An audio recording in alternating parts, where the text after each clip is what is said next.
Salam, mən Azərbaycan dili və ədəbiyyat müəllimi Sevinç Nuriyeva. Bugün sizinlə izah edəcəyimiz mövzu dil, yazı, normalar mövzusudur.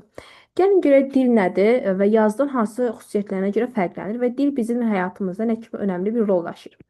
Deməli, dil insanlar arasında bilirik ki, ən mühüm ünsiyyət vasitələrindən biridir. Yəni, biz insanlar bir-birimizlə belə deyək, dil vasitəsilə əlaqə saxlayırıq və bir-birimizi dil vasitəsilə anlayırıq. Dil insan cəmiyyətdə yaranır və ondan kənarda mövcud ola bilmir. Yəni, belə deyək, sırf cəmiyyət daxilində yarandığına görə biz dilə ictimai bir hadisə deyirik. Dilin yaranması üçün təbii ki, müəyyən bir şərtlər lazımdır ki, hansı şərtlərdir? Təbii ki, insan orqanizminin fizioloji quruluşu. Yəni, bugünkü vəziyyətdə olması. Yəni, insan orqanizmin şaquli vəziyyətə düşməsi, belə deyək ki, düşməsi ilə bizdə nə edir? Danışıq səsləri formalaşır. İnsanın dik yeriməsi, başımızın daim dik qala bilməsi təbii ki, bizim danışa bilməyimiz üçün müəyyən bir şərait yaradır. Dilin yaranması üçün belə deyək, orqanizmin fizioloji cəhətdən müəyyən şəkildə formalaşması dediyi vacibdir. Hansı? İnsan bədəninin şaquli vəziyyətə düşməsi, danışıq özlərinin formalaşması və ən əsası şuurun daşıyıcısı olan beynin inkişafı. Baxın, bəzən çox belə sual yarana bilir ki, heyvanlarda da tənəffüs orqanı var və yaxud da belə deyək, ağciyərlərdən gələn hava axını onlarda da inkişaf edir. Bəs nə üçün danışa bilmirlər? Baxın, dedik ki, heyvanlar bir-birini xəbərdar etmək üçün nə edirlər? Təbii ki, səs siqnallarından istifadə edirlər. Amma bu heyvanlardakı səs deyil. Səs dili təbii ki, insanlardakı dilin formalaşmasına dəlalət eləmir. O nə sayılır? İnstinkt sayılır. Yəni heyvanlar bir-biri ilə ünsiyyət qurmaq üçün instinkt vasitəsindən istifadə edirlər. Dilin heyvanlar arasında yarana bilməsi üçün onlarda insanlardan fərqli olaraq şuur və təfəkkür inkişaf etmir. Məsələn, çox deyirlər ki, bəs tutuquşunun danışığı nə üçün belə deyək, dil adlanmır? Yadınızda saxlayın ki, tutuquşunun danışığı şuur və təfəkkürlə bağlı olmadığına görə o dil hesab olunmur. Daha sonra dil irqi əlamətlərlə də bağlı deyil. Yəni üzün, saçın rəngi və yaxud da forması, sifətin quruluşu və yaxud da belə deyək, başqa zahiri görkəmlər dili belə deyək, səciyyələrindən xüsusiyyətlər deyil. Dil irsi bir xarakter daşımır.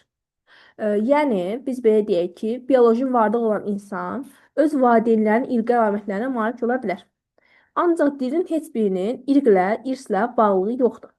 Yəni valideynlərindən uzaqda düşən bir uşaq öz valideynlərindən uzaqda düşməsinə baxmayaraq, təbii ki, əgər ki, irsi bir xarakter daşısaydı, o zaman valideynlərindən uzaqda düşsə belə, təbii ki, öz valideynlərinin danışığı bir dildə danışardı.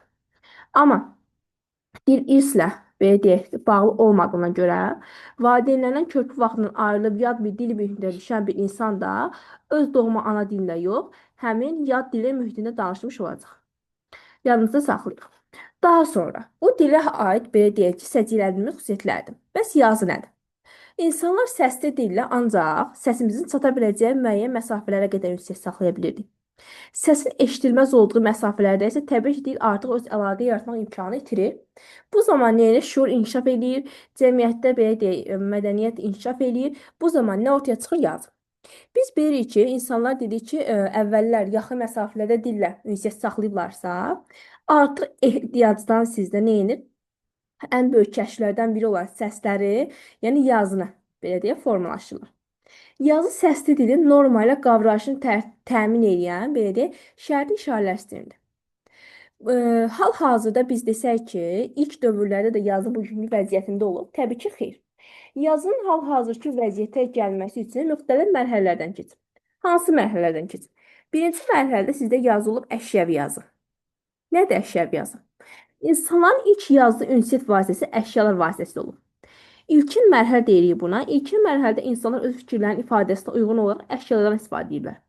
Yəni, hər hansı bir fikrini çatdırmaq üçün qarşı tərəfə həmin fikrini ifadə edə biləcək əşyalar göndərilir.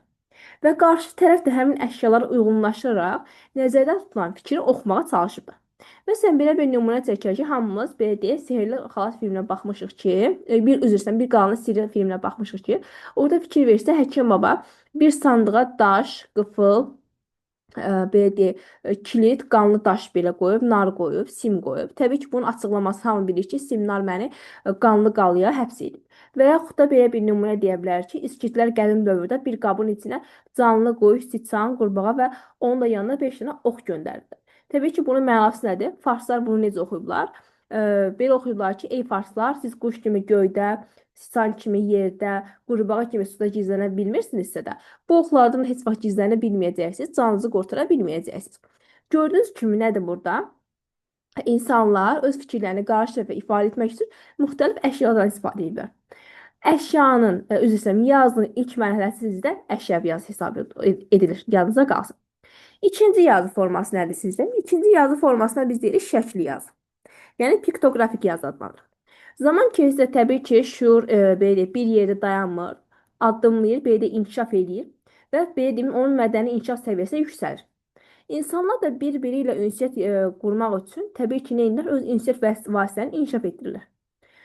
Daha sonra artıq insanlar əşyanın əvəzində, yəni əvvəl əşyavi yazıdan istifadə edib bir-birinə əşya göndərirsə, artıq əşyanın əvəzinə nə edirlər? Nəzərdə tutulan fikirlərinə uyğun əşyaların şəklini çəkirlər. Nədir bu? Məsələn, belə deyək. Ayaqqabı dükanlarının vitrinlərində gördüyünüz o ayaqqabı şəkli yazılır. Və ya da çörək dükanının qabağında görünür çörək şəkli, ilanların nümayiş etdirildiyi binanın belə deyək, qarşısına vurulmuş ilan şəkli olsun, mebel təmiri sexinin qabağında olan mebel şəkli, daha sonra yeməkxananın mətbəx şüşəsində məsələn buğlanan qazan və yaxud da aşpaz şəkli vurularsa, o sizə nədir? Yeməkxana bildirir. Baxın, bunlar hamısı sizdə nədir? Şəkli yazı nümunəsidir. Şəkli yazıda siz şəkildə ifadə olunan fikri bildirirsiniz. Artıq orada bir şəklin altında belə deyək, gizli bir məna axtarmağa çalışmırsınız. Yadınızda qalsın. Daha sonra bizdə yazının üçüncü forması nə adlanır? Fikir yazı. Fikir yazıya da deyirik ideoqrafik yazı. Yadınızda qalsın. Nə edirsiniz?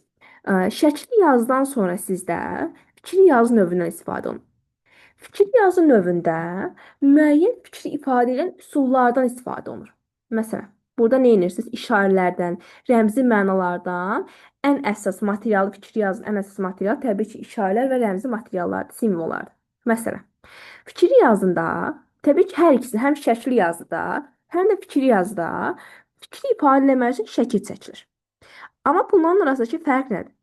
Məsələn, şəkli yazıda çəkilən şəkildə birbaşa məna axtarmağa çalışırsınızsa, üzr istəyirəm, şəkli yazıda dedik bunu. Şəkli yazıda birbaşa məna axtarılır. Fikri yazıda isə sətraltı mənaya baxırsınız. Məsələn, baxın, iki eyni ilanla bağlı nümunə deyəcəm. Bayaq dedik ki, ilanların nümayiş etdirildiyi binanın qarşısına vurulmuş ilan şəkli, bu təbii ki, şəkli yazı. Amma aptekin qarşısında kasaya salınmış ilan şəkli, təbii ki, bu sizdə nədir? Fikir yazı. Və yaxud da yol hərəkəti qaydalarını tənzimləyən işarələr var, işıqforlar var. Məsələn, hər hansısa bir işarə yazaq bura. Məsələn, çox görmüsünüz, 40 yazıb üzərinə işarə qoyurlar. Bu nə deməkdir? Yəni, deməli, həmin yolda 40-dan çox sürətlə hərəkət etmək olmaz. Təbii ki, bu da nədir sizdə? Fikir yazıya nümunədir. Daha sonra fikir yazıya əslində çox nümunələr var. Məsələn, göyərçin sülh rəmzi bildirməsi, qara geyimin yas bildirməsi, səmənnin bahar rəmzi ifadələr eləməsi və yaxud da çox görmüsünüz, elektrik şkaflarının üstlərindən vurulan o kəllə və qığılcım şəkli var. Təbii ki, orada kəllənin və yaxud da olduğunu ifadə etmir. Nə deməkdir? O təhlükəli mənasını ifadə edir, fikir verirsə. Və yaxud da elə Azərbaycanla nümunə götürür. Biz cümlə özlərini sintaktik təhlil etdiyimiz zaman mübtədanı belə işarə edirik. Məsələn, tamamlığa belə deyək, qırıq-qırıq xəttdən istifadə edirik. Məsələn, hər hansısa bir cümləni sizə sintaktik təhlil veribsə, mübtəda, tamamlıq və xəbər. Bu nə deməkdir? Təbii ki, burada birinci sizdən mübtəda gəlir, sonra tamamlıq, sonra isə xəbər. Görürsünüz, yəni burada nə edirsiniz? Burada verilmiş xəttlərin, verildiğində işarələrin altında siz bir məna axtarmağa çalışırsınız ki, bu cümlənin ilk sözü sizdə nədir? Mübtəda ola biləcək, ikinci tamamlıq, üçüncü isə xəbəri bildirir. Və yaxud da kimyada çox rastımıza çıxıb, məsələn, H2SO4. Nə deməkdir bu? Sulfat turşusunun belə deyək, nümunəsidir. H2O suyun tərifidir. Suyun düsturudur. Və yaxud da Azərbaycanla qarşısaq, məsələn, biz demişik ki, Baş cümlə, budaq cümlə. Bu nə deməkdir? Təbii ki, bu işarə budaq cümlənin başdan asılı olduğu, kökün işarəsi, kök şəkil işarə olsun, durğu işarələri olsun, vergül, nida məsələn bunları görürsüz. Riyaziyyatda böyük, kiçik işarələri, adi bizim çox rastımıza çıxan üstəgəl, çıxma, faiz, bunlar hamısı sizdə nədir? Təbii ki, fikir yazıya bir nümunə yanınızda qalsın. Bir də deyirəm, şəkli və fikri yazının ortaq cəhəti odur ki, hər ikisində, belə deyək, ifadə olunacaq fikirdə hər hansı bir şəkil çəkilir. Amma fərq nədir? Şəkli yazı siz gəlib birbaşa məna axtarmağa çalışırsınızsa, məsələn, belə deyim, kababxana qabağında şişə üzərində kabab var. O nə deməkdir? Burada kabab bişirilir. Görün, birbaşa məna axtarılır. Amma fikir yaz dərsə, siz gəlib həmin işarənin altında başqa bir məna axtarmağa çalışırsınız. Məsələn, belə deyək də, gerbin üstündəki şəkillər var sizdə. Bayrağın üstündəki ay ulduz var. O nə deməkdir? Belə deyim də, və yaxud da gerdəki sümbül nə deməkdir? Bolluğa, bərəkətə nümunədir. Bayrağımızdakı rənglər nədir? Belə deyək də, türkçülüyü, həmrəyliyi belə deyək, bizim türkçülüyü, həmrəyliyi olduğumuzu bildirir də. Bunlar hamısı nədir? Təbii ki, fikir yazıda bir nümunədir. Yadınızda qalsın. Yazın ən son nümunəsi, belə deyək, ən tipik forması da sizdə nədir? Belə deyək, ən mükəmməl deyirik buna. Hərfi yazdı. Biz buna fonoqrafik yazıda deyirik ki, bu yazıda təbii ki, biz fonoqrafik hərfi yazına bölürük, deməli onun hecai yazısı var. Biz hecai yazısına deyirik sillabik yazı. Bu hərfi yazının ilk mərhələsidir ki, sillabik yazı, yəni hecai yazısı. Nədir bu? Hərfi yazının ilk mərhələsində bir neçə səsi bir işarə ilə veriblər. Bu da sizdə hecai yazısı adlanır. Bundan da belə deyim, qədim Misirlər, qədim Asuriyalılar hecai yazısını istifadə ediblər və dünyada ilk yazı ağac, metal, belə deyim, daş üzərində oyma şəklində istifadə olunur. Daha sonra siz hərfi yazıya nəyə nümunə göstərə bilərsiniz?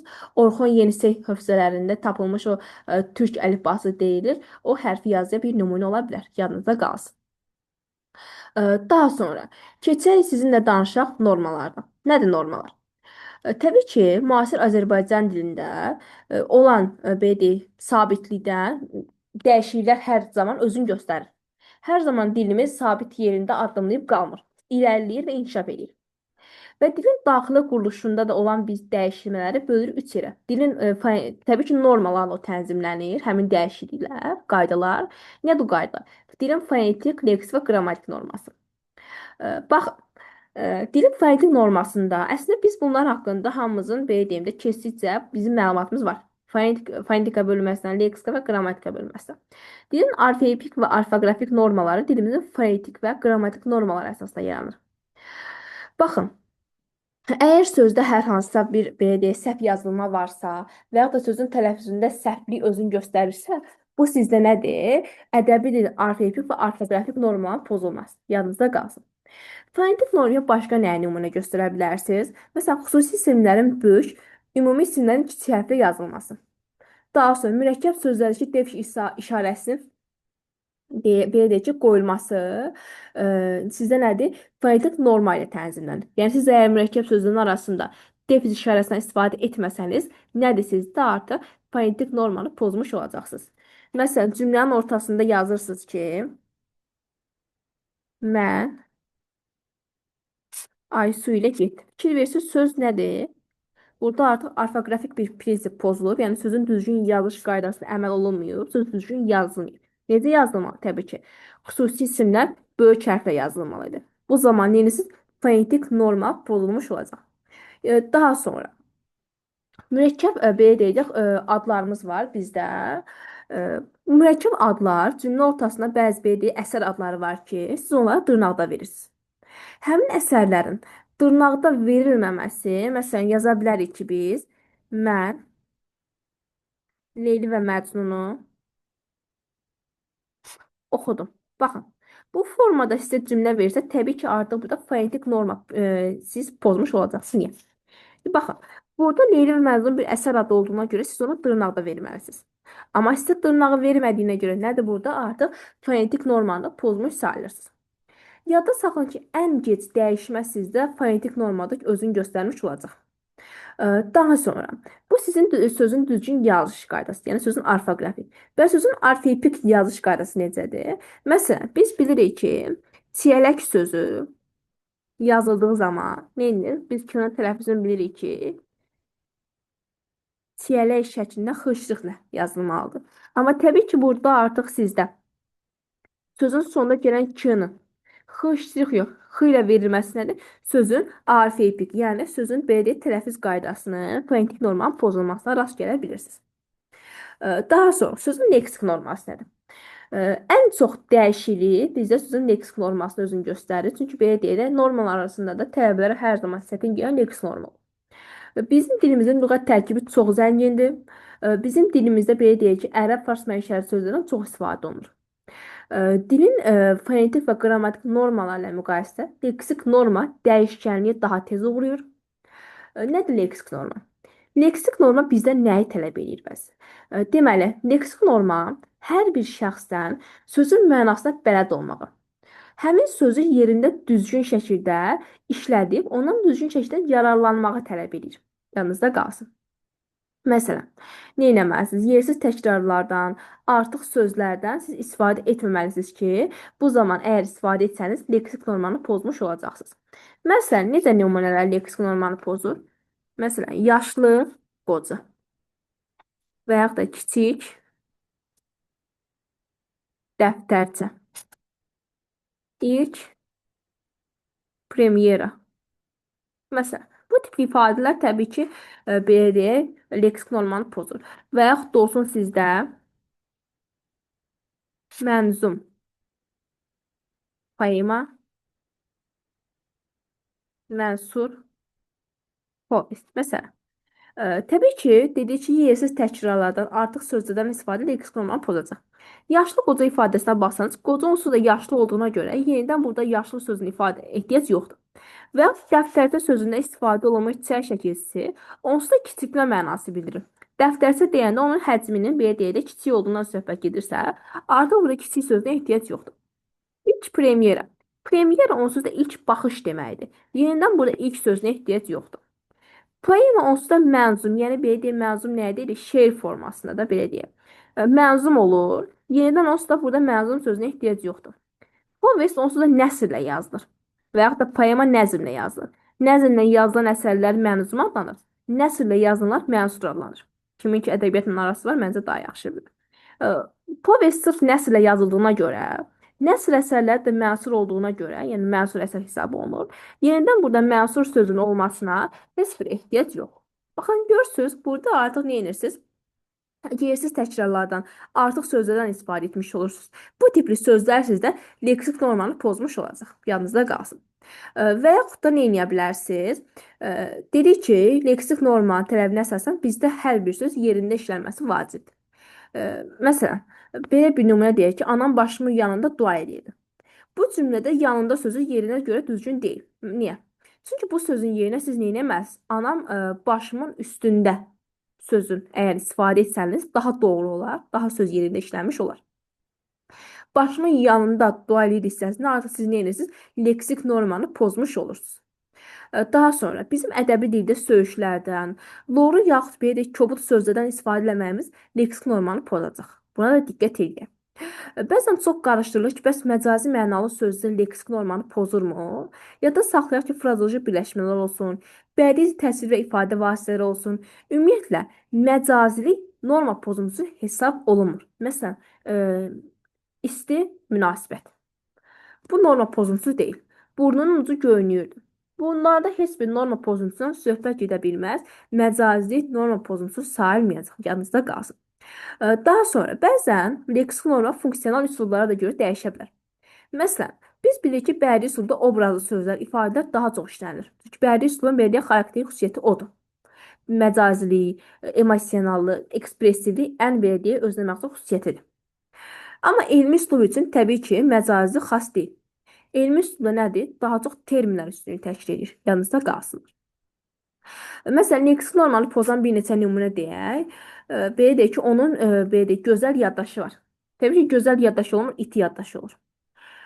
Daha sonra deyir ki, biz bu hadisəyə müdaxilə göstərmədik. Müdaxilə göstərmək, müdaxilə etmək ola bilər. Daha sonra nə deyə bilərsiniz? Deyir, mən onun elədiklərini gözümlə görmüşəm. Onsuz da gözünlə görürsən də, göz görmək üçün olan bir orqandırsa, artıq o da göz sözünə ehtiyac yoxdur. Mən onun elədiklərini görmüşəm deyirsiniz. Daha sonra aşağı oturun dediyimiz ifadədə, məsələn, oturanda olsa biz aşağı otururuqsa, təbii ki, burada aşağı sözü artıqdır. Tamaşanın ilk premyerası keçirildi. İlk sözü artıqdır. Niyə? Çünki premyera ilə nədir? Ön baxış, ilk baxış deməkdir. Yanınızda qalsın. Daha sonra nə deyəcəm sizə? Məsələn, aborigenlər sözü var. Yerli aborigenlər bizi qarşıladı. Ya da saxın, aborigen onsuz da Amerikanın səhv eləmirəmsə, Amerikan olmalıdır. Amerikanın yerli qədim xalqı deməkdir. Artıq o da yerli sözün işlədilməsi səhvdir. Fikir verirsiniz, siz leksik normada nə edirsiniz? Sözü düzgün yerində işlətmirsiniz və yaxud da təkrarsılığa. Ona görə biz deyirik ki, leksik normada nə etməlisiniz? Dilimizin lüğət tərkibinə daha yaxşı bələd olmalısınız. Əgər ki, siz dilin lüğət tərkibinə daha yaxşı bələd olsanız, leksik normada bir çətininiz olmayacaq. Daha sonra gəlin görək qrammatik norma nədir? Baxın, qrammatik norma deməli, sözlər və cümlələr arasındakı əlaqələrin düzgün şəkildə qurulmasını tələb edir. Əslində biz hamımız belə deyək də, indiyə qədər keçdiyimiz mövzularda qrammatik normalara rast gəlmişik. Nədir və nə zaman pozulur qrammatik norma? Deməli, birincisi, müəyyən miqdar sayıların izah etdiyi isimlər təklə işlənir. Məsələn, deyirəm ki, 2 kitab. Əgər ki, siz gəlib burada 2 kitablar desəniz, bu zaman elinizdə qrammatik norma pozulur. Daha sonra, biz bilirik ki, bir çox, bir sıra sayıların izah etdiyi isimlər, bir çox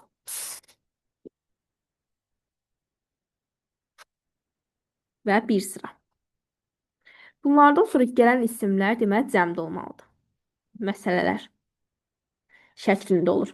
Amma siz gəlib bir çox, bir sıra məsələ desəniz, bu zaman ise qrammatik normanı pozmuş olursunuz. Düzgün forması larlər hissəsində olmalıdır. Bir sıra məsələlər. Daha sonra nə deyə bilərik? Eyni sözün təkrarından əmələ gələn sifətlərimiz var. Şirin-şirin sözü məsələn. Hündür-hündür. Məsələn, fikir verirsiniz, bunlar sizə nədir? Eyni sözün təkrarından əmələ gələn sifətlər. Bu tipli sözlərdən sonra gələn isimlər, yəni izah etdiyi isimlər cəmdə olmalıdır. Şirin-şirin meyvələr.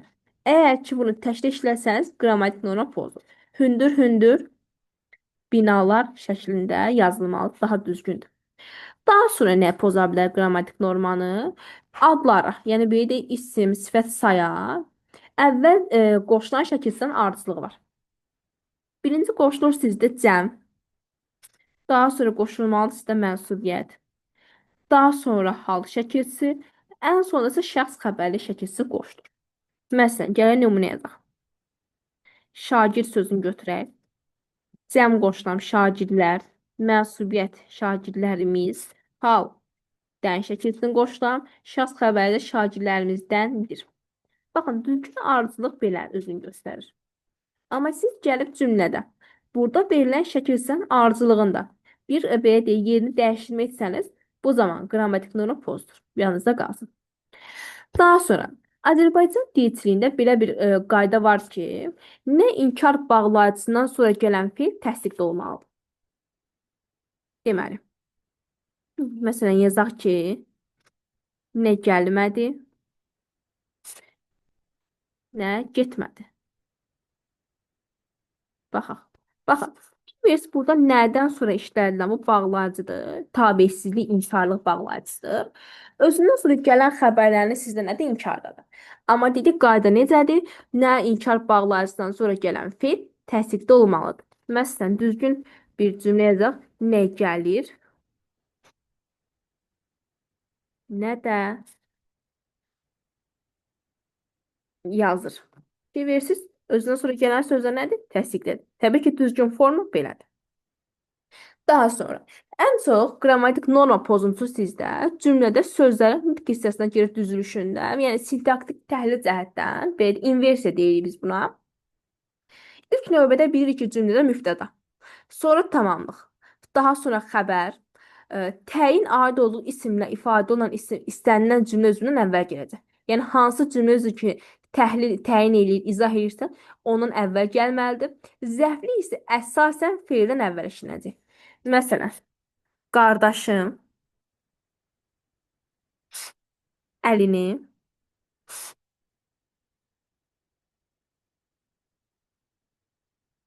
məktəbin həyətinə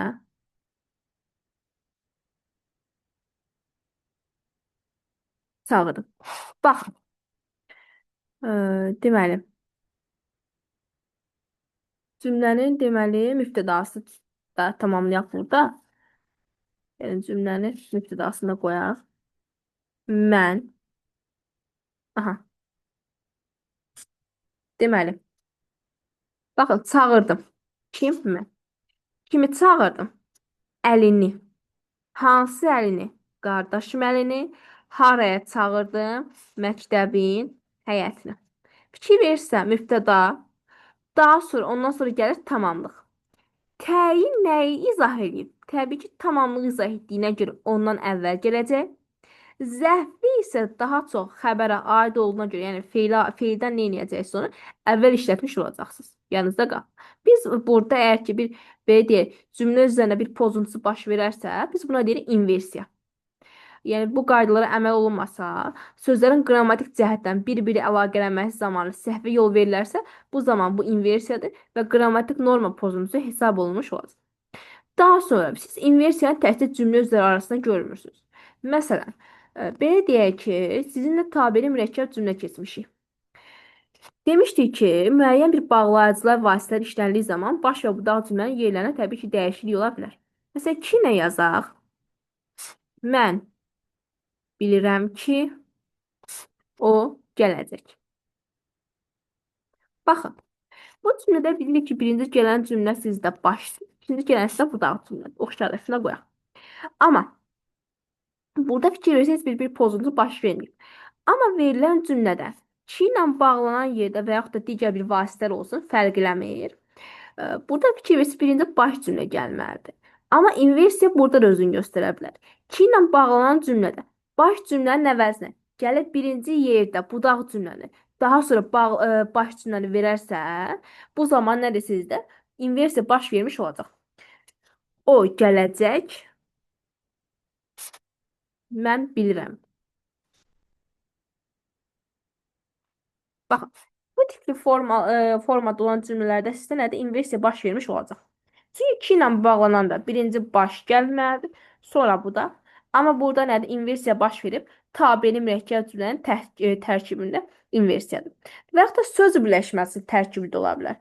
Mənim vətənim ifadəsi, mənim vətənim.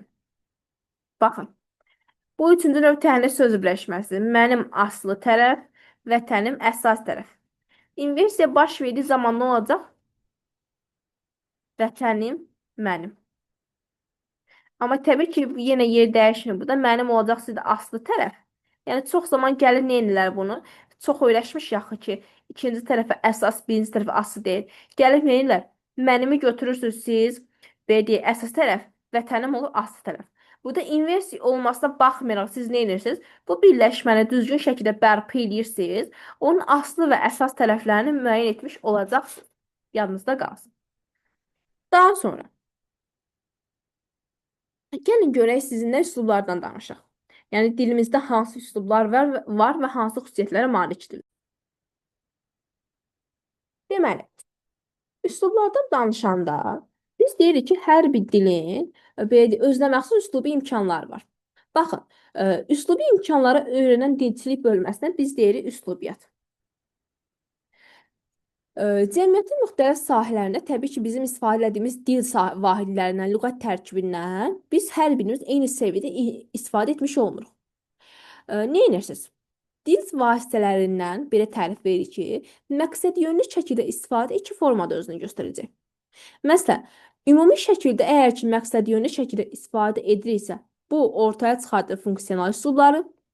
Dil vahidlərindən xüsusi və yaxud da şəxsi baxımdan istifadə edilirsə, bu sizdə ortaya çıxardır fərdi üslublar. Bax, funksional üslublar dediyimiz zaman, funksional. Sizdə burada 5 dənə üslubdan söhbət gedir. Bədii üslub, daha sonra elmi üslub, daha sonra gəlir sizdə məişət, publisistik və rəsmi işgüzar üslub. Bax, burada qeyd etdiyim üslublar sizdə dil vahidlərindən, deməli, ümumi şəkildə istifadə zamanı ortaya çıxır. Yadınızda qalsın. Nədir? Baxın, burada qeyd etdiyim üslubların hər biri biz sizinlə normalar keçdik. Təbii ki, hər bir norma sizdə, hər bir üslub sizdə dilimizin normalarına tabe şəkildə özünü göstərir. Yadınızda qalsın.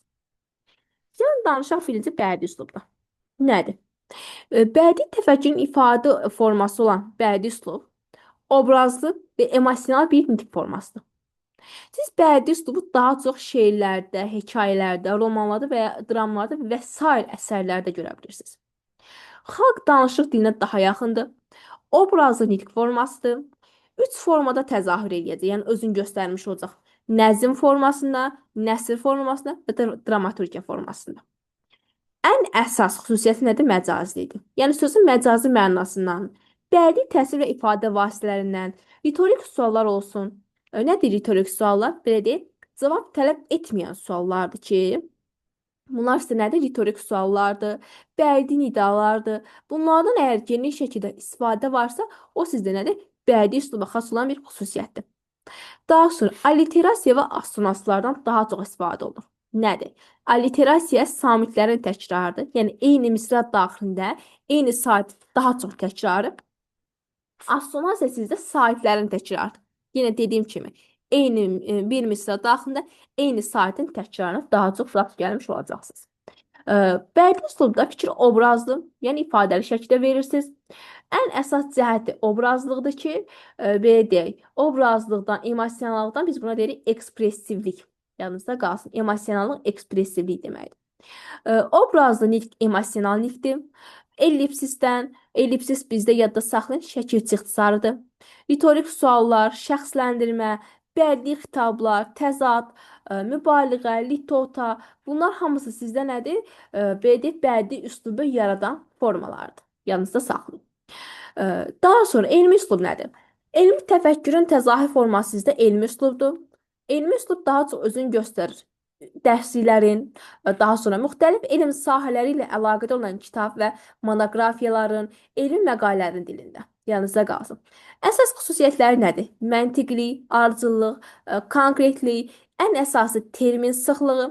Bilirsiniz ki, terminlər nədir? Hər bir ixtisas sahəsinin özünə məxsus belə deyək termin, yəni söz bazası var ki, biz həmin sözlərə deyirik terminlər. Elmi üslubda mürəkkəb cümlələr, modallıq bildirən söz və ifadələr daha çox istifadə olunacaq. Siz diaqramlardan, cədvəllərdən, qrafik vasitələrdən, düstur, müxtəlif belə deyək, formullardan, daha sonra fikrinizi daha yığcam istifadə etmək üçün belə deyək də müxtəlif cədvəl, müxtəlif diaqramlar var ki, onlar sizdə nədir? Elmi üslubu səciyyələndirən xüsusiyyətlərdir. Yanınızda qalsın. Daha sonra biz dedik ki, elmi üslubun ən əsas xüsusiyyəti sizdə nədir? Termin sıxlığıdır. Yadda saxlayın ki, terminlərin təbii ki, özünə məxsus nədir xüsusiyyətləri? Terminlərdə emosionallıq olunur. Konkret bir anlayış ifadə edir. İşlək olmayan leksikaya daxildir. Nədir işlək olmayan leksika? Yəni terminlər işlək olmayan leksika odur ki, həmin oradakı söz bazası, lüğət tərkib hamı tərəfindən belə deyək də gündəlik şəkildə istifadə olunmur. Yanınızda qalsın. Onların müəyyən belə deyək şəxslər tərəfindən istifadə, məsələn terminlər. Hər bir ixtisas sahəsinin özünə məxsus termini var. Yəni gündəlik şəkildə hamı tərəfindən başa düşülməyən leksikaya deyirik işlək olmayan leksika. Yanınızda qalsınlar. Terminləri belə deyək ki, elmi üslubda olan mətnləri başa düşmək üçün nə tələb olunur bizdən? Terminləri bilmək, başa düşmək. Onun sintaksini bilmək. Yəni belə deyək, o anlayışları, o ifadələri dərk etmək. Sözün elmi üslubdakı əsas vəzifəsi termin olmalıdır.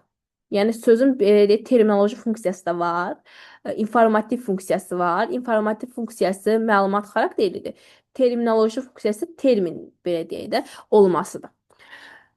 Daha sonra bir mənalı olur. Burada nə edirsiniz? Mətnaltı fikirlərə, ifadələrə yer verilmir. Elmi üslubda olan müxtəlif elm sahələri üzrə olan qolların, belə deyək, elm sahələrinin hər birinin terminologiyasına görə bir-birindən fərqlənəcək. Çünki bu çox aydındır. Hər bir sahənin özünə məxsus termini olduğu kimi, təbii ki, onlar bir-birindən nə edəcəklər? Terminlərə görə fərqlənmiş olacaqlar. Yanınızda qalsın. Bizdə ən çox humanitar elmlərin belə deyək də terminləri millidir. Məsələn, qoşma, bağlayıcı, bunlar bizim özümüzə məxsus olan terminlərdir. Daha sonra təbii ki, biz beynəmlər terminlərdən istifadə edirik və bizim dilimizdə olan beynəmlər terminlər bizim öz milli terminlərimizi sıxışdırır. Alınma terminlər bizim həm Azərbaycan dilində olsun, həm də digər dillərdə olsun, daha çox üstünlük təşkil edir. Bunun da səbəbi çox aydındır ki, elm, cəmiyyət inkişaf etdikcə bütün belə deyək dillər bir-birindən söz alır və söz verir. Yadınızda qalsınlar. Publisistik üslub nədir? Publisistik üslub milli ictimai təfəkkür ifadə edən bir dil formasıdır. Ən əsas xüsusiyyəti mətbuatda formalaşır və olduqca müxtəlif mövqe və maraqları əks etdirir. Bu cümlə çox zaman başa düşülmür. Yəni müxtəlif mövqe və maraqları əks etdirmək nədir? Dedik ki, publisistik üslub belə deyək ki, mətbuatda formalaşır. Biz publisistik üsluba deyirik mətbuat dili, qəzet dili, televiziya dili. Dedik, nədir? Televiziyada formalaşırsa, təbii ki, müxtəlif mövqe və maraqlar əks etdirməlidir. Niyə?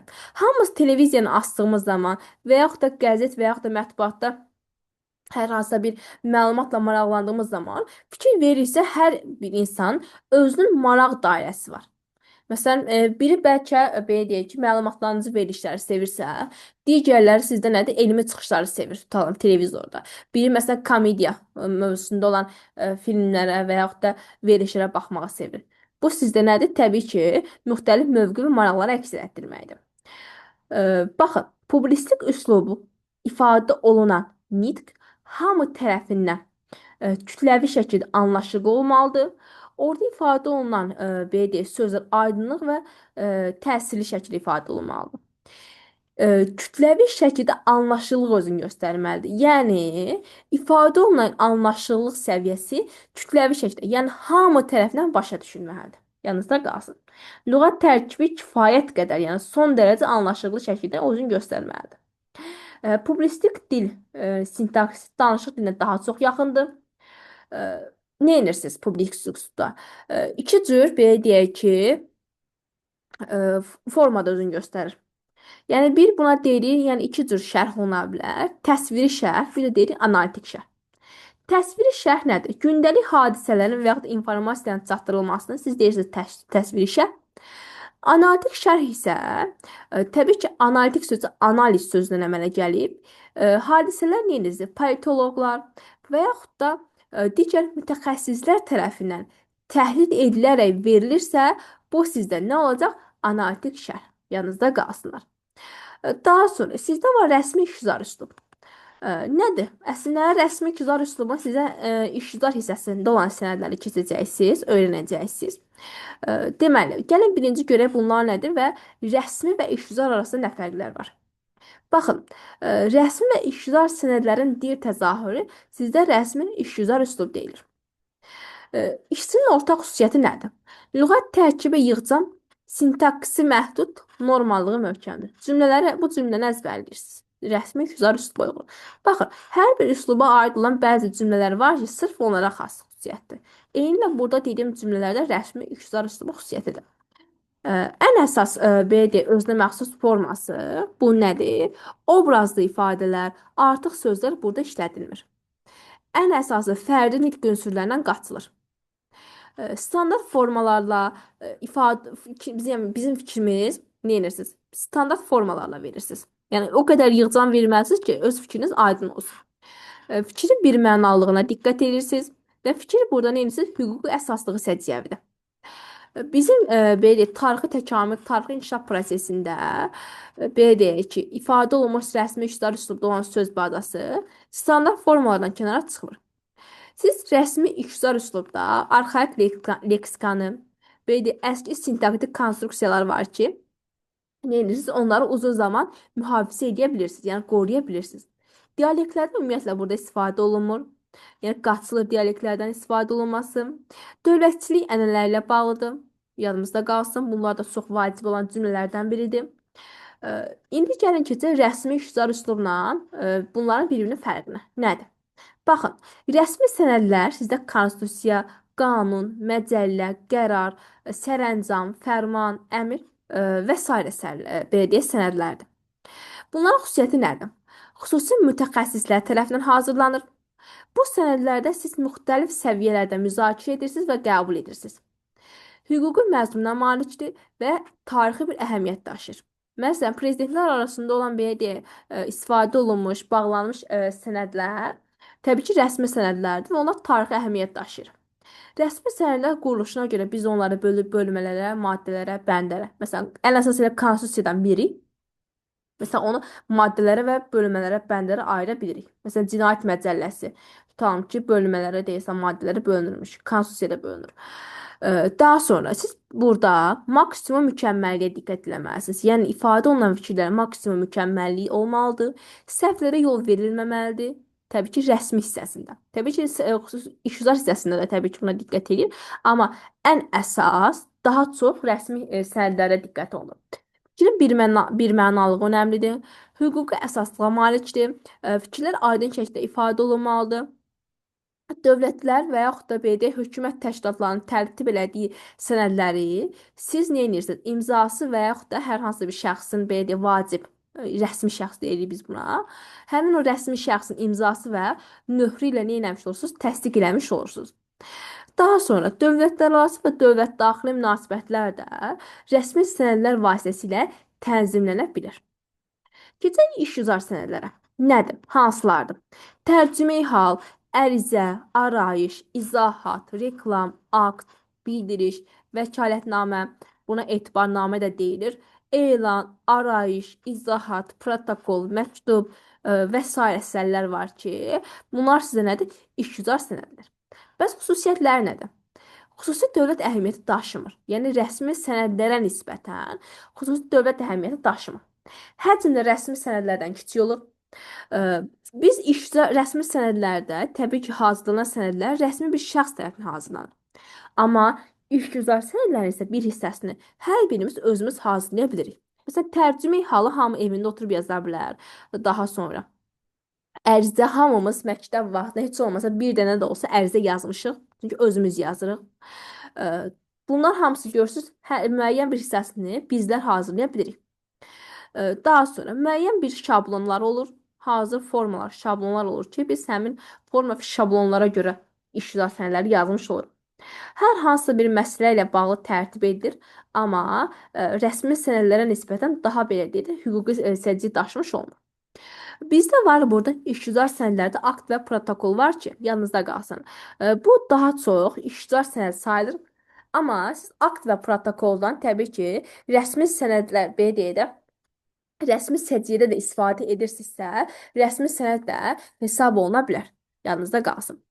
Bir də diqqətinizi onu çatdırım ki, siz rəsmi işgüzar üslubda əsasən nə edirsiniz? Bizdə istifadə olunan feillər adətən deməli, feilin deməli əmr, xəbər, vacib və şərt şəkillərində istifadə olunur. Daha sonra ola bilər qarşınıza çıxmış olsun, üslubların yaranma tarixindən, yəni hansı arzulla yaranır. Yadda saxlayın, birinci yaranıb sizdə bədii üslub. Daha sonra yaranıb elmi üslub.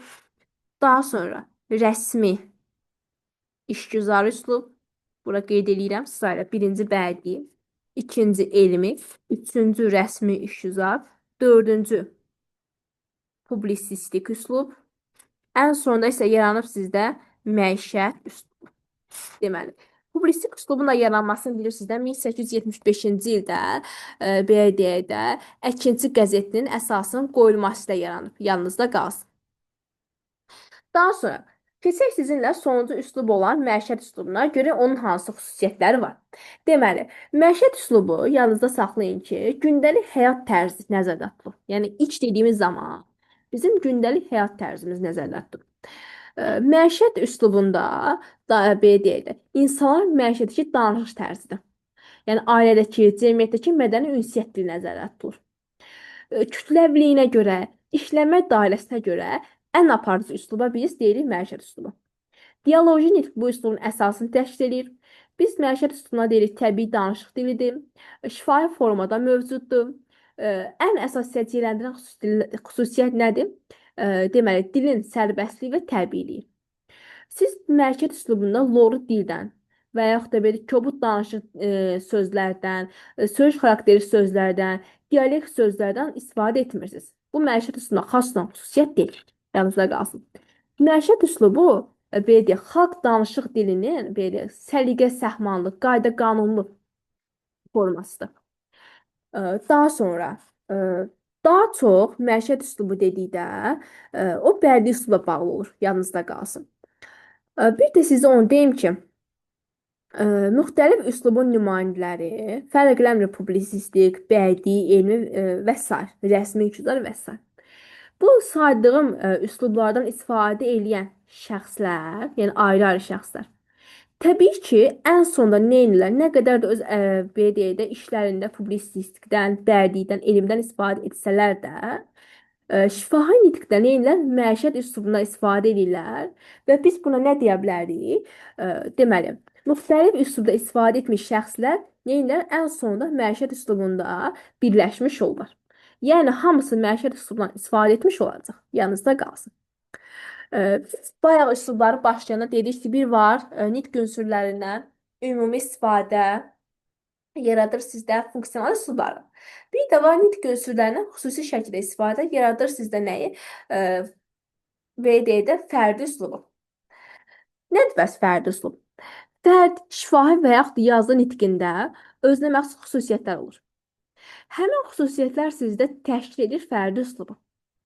Fərdi üslub funksional üslublara daxil deyil. Hər bir fərdin özünə məxsus xarakterik bir üslubudur. Ən qabarıq ifadə forması sizdə bədii üslubdur. Yəni, ən belə deyək, öz qabarıq ifadə formasını bədii üslubda tapmış olacaq. Hər bir sənətkarın, müəllifin, belə deyək də, yazarın keçirdiyi ovqatın, emosiyaların əksini biz fərdi üslubda tapa bilərik.